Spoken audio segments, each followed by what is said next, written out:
চৈত্রের প্রথম মঙ্গলবার হয় এই খেকুড়ি মায়ের বাৎসরিক পুজো।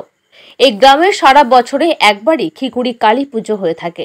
চৈত্র মাসের প্রথম মঙ্গলবার খেকুড়ি কালী পুজো হয়ে আসছে এই এলাকায়।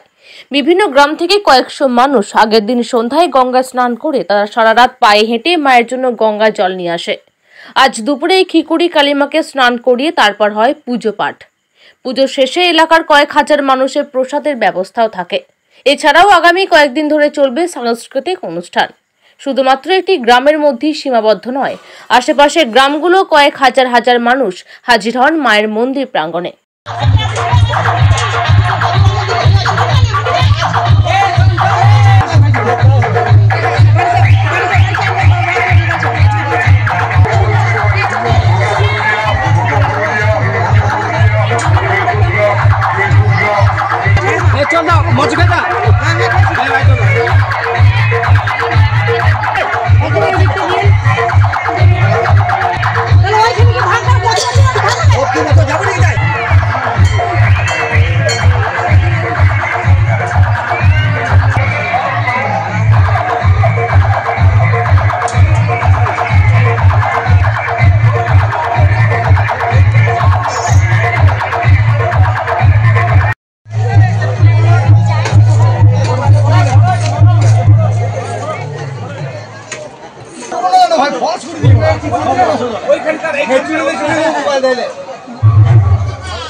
Hey!